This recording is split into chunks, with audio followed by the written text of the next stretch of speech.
Deutsch klingt stark oder sogar aggressiv. Warum sind die Leute hier so kalt? Trotzdem habe ich auch eine positive Seite vom Sarkasmus entdeckt. Im Deutschen geht es oft um Klarheit, Struktur, Logik und...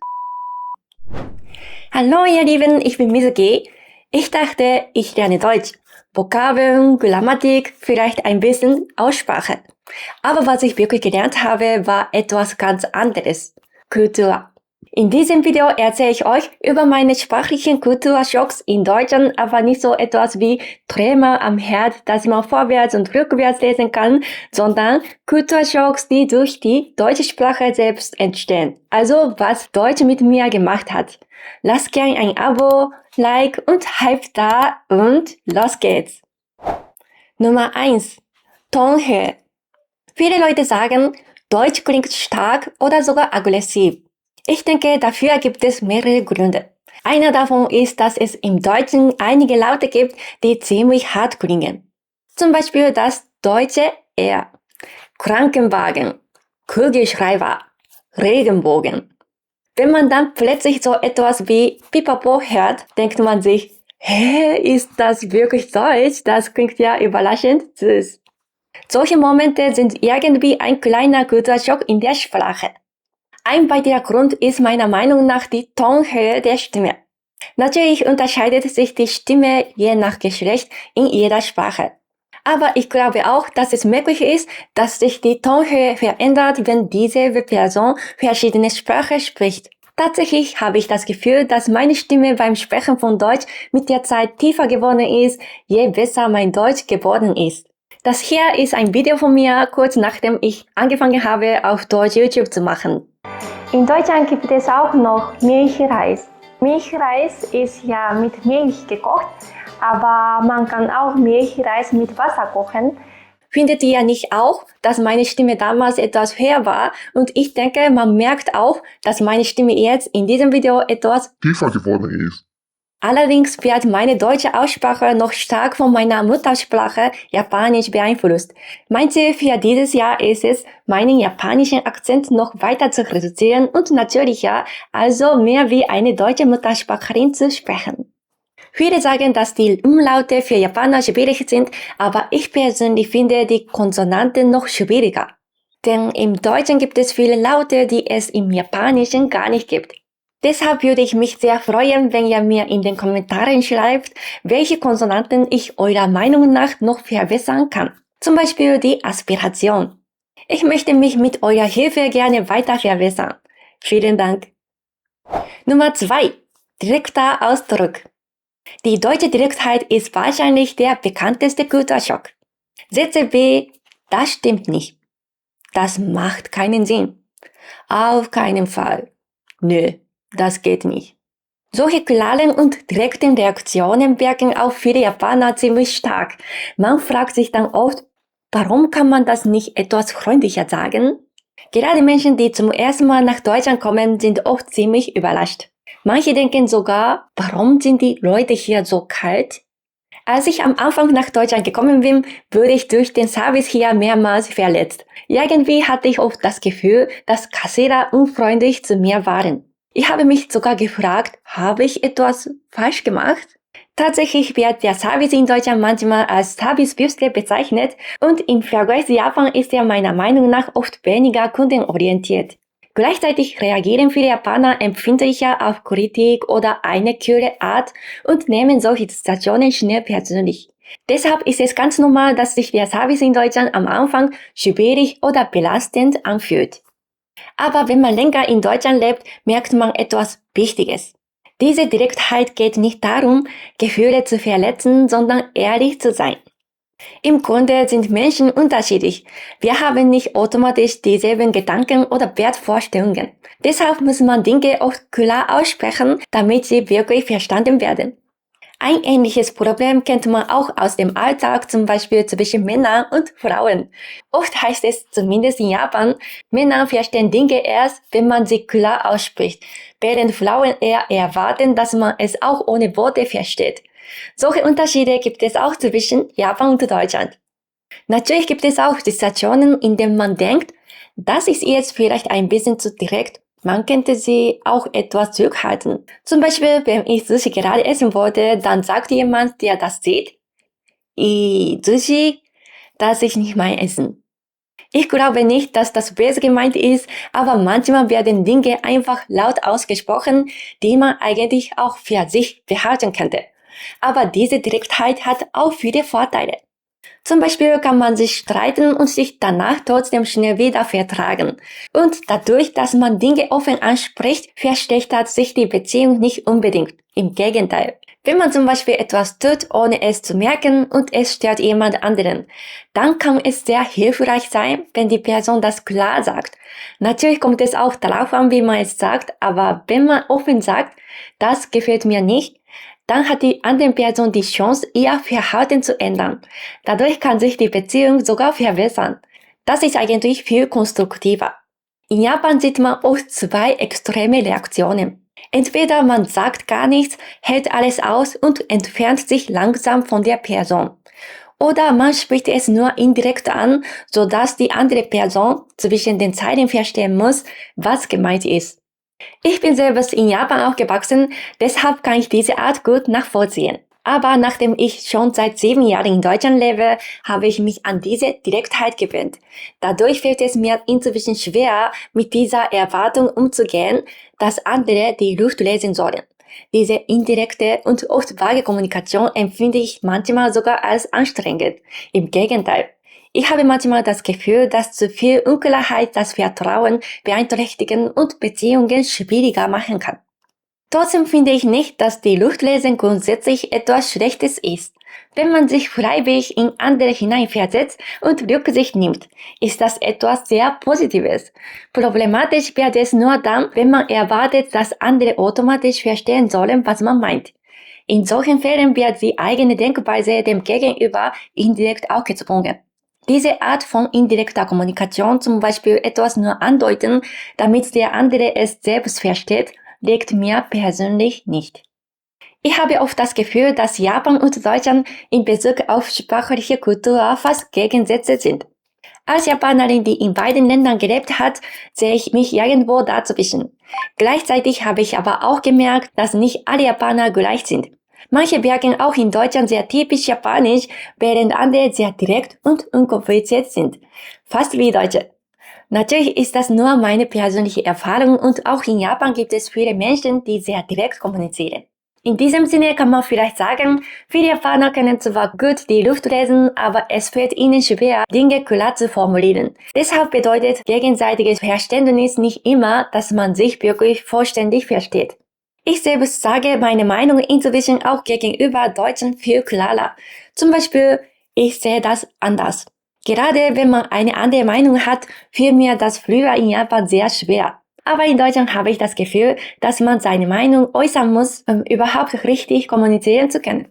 Ich habe oft das Gefühl, dass sich meine Art zu sprechen und vielleicht auch ich selbst durch diese sprachlich-kulturellen Unterschiede verändert hat. Und ich denke, dass es etwas sehr Positives ist, dass ich gelernt habe, meine Gedanken klar in Worte zu fassen. Nummer 3. Ironie und Sarkasmus. Je nach Sprache unterscheidet sich auch der Humor. Der deutsche Humor ist oft sehr speziell. Besonders der sogenannte Sarkasmus, also ironische Aussagen, die bewusst verwendet werden, um etwas zu kritisieren oder sich ein wenig über etwas lustig zu machen. Am Anfang habe ich oft gedacht, meint die Person das jetzt ernst? Und manchmal habe ich es erst Tage später verstanden. Wenn sich dieser Sarkasmus auf mich persönlich bezogen hat, hat mich das innerlich manchmal verletzt. Wenn er sich aber auf Dinge oder Situationen bezogen hat, konnte ich eher darüber lachen. Aber viele Japaner sind daran nicht gewöhnt und nehmen solche Aussagen oft persönlich. Dadurch entsteht schnell ein negativer Eindruck von der anderen Person. Deshalb ist es vielleicht klüger, gegenüber Japanern nicht zu viel Sarkasmus zu verwenden. Trotzdem habe ich auch eine positive Seite vom Sarkasmus entdeckt. Zumindest dann, wenn er sich auf Situationen und nicht auf Personen bezieht. Im Gesprächen gibt es manchmal Momente, in denen plötzlich Stille entsteht. Zum Beispiel, wenn das Internet in einer Post extrem langsam ist und sowohl die Mitarbeiter als auch die Gäste einfach warten müssen. Diese Stille kann ziemlich unangenehm sein. Und genau in solchen Momenten kann Sarkasmus helfen, die Atmosphäre aufzulockern. Zum Beispiel könnte jemand sagen, unser Internet ist heute aber richtig schnell, oder? Also genau das Gegenteil von dem, was eigentlich der Fall ist. Obwohl man sich eigentlich über das langsame Internet beschwert, bringt man die Situation gleichzeitig zum Lachen. Diese Art von Sarkasmus finde ich persönlich sehr angenehm. Aber sobald es um Menschen geht, ist es für mich nicht mehr so lustig und gerade für Japaner kann das ein echter Kulturschock sein. Wenn man sich daran gewöhnt hat, kann deutscher Sarkasmus manchmal wirklich lustig sein. Inzwischen benutze ich selbst ab und zu Sarkasmus. Aber jedes Mal habe ich ein bisschen das Gefühl, dass ich dadurch eine schlechtere Persönlichkeit bekomme. Denn in Japan wird Ironie oft so wahrgenommen, als würde man dem anderen etwas Unangenehmes antun. Im Deutschen ist Ironie jedoch weniger emotional, dafür eher interkulturell geprägt. Weil die Kulturen unterschiedlich sind, bedeutet Sarkasmus in Deutschland nicht automatisch, dass jemand unfreundlich oder gemein ist. Ehrlich gesagt ist es für Japaner manchmal schwer zu erkennen, ob etwas sarkastisch gemeint ist oder ernst. Das ist ein bisschen ähnlich wie für viele Ausländer die japanische Honne- und Tatemae-Kultur schwer zu verstehen ist. Nummer 4. Vorschlag und Recht haben. Ein großer Kulturschock für mich war der Umgang mit Vorschlägen. Zum Beispiel, du solltest das so machen. In meiner Kultur klingt das schnell kontrollierend, belehrend oder sogar arrogant. Denn in Japan achtet man sehr auf den persönlichen Abstand zu anderen und gilt es als stillschweigende Manieren der Höflichkeit, sich nicht so sehr in die Angelegenheiten anderer einzumischen. Natürlich gibt es auch Japaner, die sehr direkt Grenzen überschreiten, aber sprachlich gesehen klingt ein deutsches du solltest oder du musst für Japaner oft ziemlich stark. Stattdessen verwendet man im Japanischen eher indirekte Formulierungen wie es kann sein, dass du vielleicht Blabla machen könntest, denke ich. Oder wollen wir Blabla machen? Damit gibt man zwar eine Meinung ab, überlässt aber die Entscheidung dem Gegenüber. Man trägt keine Verantwortung und mischt sich nicht zu tief ein und man will niemandem ein unangenehmes Gefühl geben. Als ich damals nach Deutschland kam, habe ich solche Aussagen manchmal wörtlich genommen und gedacht, danke für den Rat, aber ob ich das mache, entscheide ich doch selbst. Ich kann es so machen, aber ich muss oder soll es nicht. Heute sehe ich das natürlich ganz anders. Auch wenn jemand sollen sagt, ist immer noch klar, dass ich die Entscheidungsfreiheit habe. Im Deutschen wird einfach diese Formulierung verwendet, mehr nicht. Noch ein Beispiel. Du hast recht. Du hast recht, sagt man, wenn jemand etwas Vernünftiges sagt und es keinen Raum für Widerspruch gibt. Besonders in Diskussionen wird es oft verwendet. Für Japaner, die im Alltag kaum diskutieren, kann diese Art der Zustimmung sehr stark und endgültig wirken. Im Japanischen gibt es zwar auch Wörter wie Tashikani oder Sonotori, aber diese sind eher alltägliche Bestätigungen wie das deutsche stimmt oder genau. Das Wort Recht in der Bedeutung von du hast Recht gibt es zwar auch im Englischen. You're right. Aber in der deutschen Kultur fällt es sich besonders stark an. Deutschland ist ein Land, in dem Diskussionen normal sind. Man muss seine Gedanken und Gefühle klar erklären, damit ein Gespräch funktioniert. Gleichzeitig bedeutet, du hast recht nicht, dass man sich entschuldigen muss oder dass der andere automatisch falsch war. Das ist typisch deutsche Kommunikationsweise, denke ich. Habe ich recht? Mit der Zeit habe ich gelernt, mich auch selbst in Diskussionen einzubringen. Heute starte ich von mir aus Diskussionen mit meinem deutschen Mann, benutze manchmal sollen oder müssen und gebe anderen auch recht. Alles ohne Zögern und ohne tiefere Absicht. Einfach als Teil der Kommunikation. Ich finde das irgendwie interessant. Inzwischen passiert es sogar, dass ich selbst, wenn ich mit einem japanisch sprechenden Deutschen rede, automatisch Deutsch benutze. Es fällt mir sogar schwerer, etwas einfacheres Japanisch zu sprechen. Deutsch ist noch immer nicht meine Muttersprache, aber mein Alltag ist so sehr von der Sprache geprägt, dass sie ein ständiger Teil meines Lebens geworden ist. Nummer 5. Sprache ist Kultur. Am Anfang dachte ich, Sprache ist nur ein Werkzeug, um Informationen auszutauschen. Aber je länger ich Deutsch gesprochen habe, desto mehr habe ich gemerkt, Sprache zeigt, wie Menschen denken. Im Deutschen geht es oft um Klarheit, Struktur, Logik und Effizienz. In Japan werden eher oberflächliche Gespräche bevorzugt, bei denen viel Überstimmung, Kontext und unausgesprochene Annahme funktioniert. Das nennt man oft eine High-Kontext-Kultur. Man geht davon aus, dass Gesprächspartner viele Dinge auch ohne Worte verstehen. Deshalb ist es nicht sehr üblich, von sich aus ausführliche Gründe zu erklären, wenn man nicht ausdrücklich danach gefragt wird. In Deutschland hingegen gilt sie eher als Low-Kontext-Kultur. Hier kann man nicht davon ausgehen, dass alle dieselben Voraussetzungen oder dieselben Hintergrund teilen. Deshalb ist es wichtig, klar zu sagen, warum man etwas denkt oder entscheidet. Auch ich habe im Alltag in Deutschland stark gespürt, wie groß dieser Unterschied ist. Wenn ich zum Beispiel einfach eine spontane Meinung äußere, werde ich in Deutschland viel häufiger als in Japan gefragt, warum oder wieso denkst du das?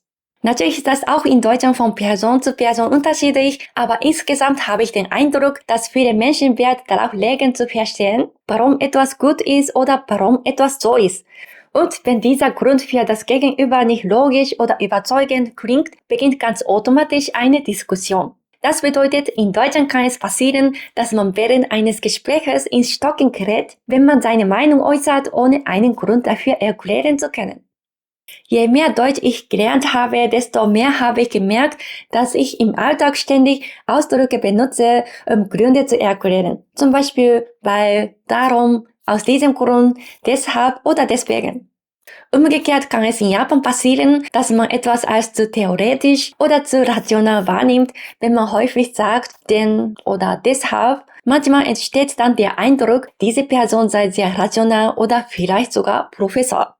Aus diesem Grund habe ich das Gefühl, dass Gespräche auf Deutsch oft sehr gründlich und durchgedacht wirken. Und wenn man sich mit deutschsprachigen Menschen unterhält, hat man schnell den Eindruck, dass sie sich intensiv mit Themen auseinandersetzen und über viel Wissen verfügen. Das bedeutet aber nicht, dass Japaner nicht nachdenken. Vielmehr ist es so, dass Gespräche im Japanischen oft auch dann funktionieren, wenn Gründe nicht ausdrücklich in Worte gefasst werden. Du verstehst doch auch ohne, dass ich es sage, was ich meine, oder? So spricht man oft in der Annahme, dass das Gegenüber einen bereits versteht. Deshalb fällt es manchmal schwer, spontan etwas logisch zu erklären. Ich glaube, es geht hier weniger um fehlendes Denken als um fehlende Übung darin, Gedanken klar zu formulieren. Besonders Menschen mit wenig beruflicher oder geschäftlicher Erfahrung haben oft Schwierigkeiten, ihre eigenen Überlegungen sprachlich zu strukturieren und zu erklären. So zumindest mein persönlicher Eindruck. Außerdem ist mir beim Deutschlernen noch etwas anderes aufgefallen. Der Prozess, Deutsch als Fremdsprache im Erwachsenenalter zu lernen, fördert für mich ganz automatisch logisches Denken. Es gibt viele Konstruktionen wie wenn dann, wenn nicht dann, solange oder während, bei denen man Bedingungen und Zusammenhänge sehr bewusst formulieren muss. Natürlich gibt es solche Strukturen auch im Japanischen, aber da Japanisch meine Muttersprache ist und ich es seit meiner Kindheit spreche, denke ich beim Sprechen kaum über Grammatik nach. Gerade deshalb empfinde ich Deutsch, das ich erst als Erwachsene gelernt habe, als eine Sprache, die mich stark dazu bringt, Dinge logisch, strukturiert und Schritt für Schritt durchzudenken. Schon während meiner Zeit in Japan hatte ich die Tendenz, über Dinge tief nachzudenken. Da viele Japaner jedoch Konflikte eher vermeiden, habe ich auch früher oft Rücksicht auf mein Gegenüber genommen und meine Meinung nicht klar ausgesprochen. In Japan gilt das als Zeichen von Höflichkeit. Nachdem ich nach Deutschland gezogen bin, habe ich jedoch angefangen, noch intensiver über viele Dinge nachzudenken als zuvor. Wenn ich dann nach längerer Zeit wieder nach Japan zurückkehre und mit meinen Eltern spreche, passiert es häufig, dass wir ein bestimmtes Thema nicht besonders tiefgehend besprechen können. Vor allem meine Eltern sind eher konservativ und neigen stark dazu, Konflikte zu vermeiden. Sobald man versucht, eine Diskussion zu beginnen, verschlechtert sich schnell die Stimmung und das Gespräch wird nicht weiter vertieft. Diese Erfahrungen haben mir deutlich gezeigt, wie sehr sich meine Art zu sprechen und sogar die Inhalte meiner Gespräche durch die deutsche Sprache verändert haben. Ja, in Japan bin ich ein bisschen zu rational und manchmal etwas anstrengend geworden. Durch meinen Umzug nach Deutschland habe ich nicht nur 2 Länder intensiv kennengelernt, sondern auch viele andere Länder bereist. Dadurch hat sich mein Blick auf die Welt erweitert und im Vergleich zu Menschen, die nur in Japan gelebt haben, nehme ich Unterschiede in unseren Wertvorstellungen stärker wahr. Immer öfter habe ich das Gefühl, dass ich mich von Freundinnen, die lange am selben Ort geblieben sind, in meinen Denkweise und Prioritäten unterschiede.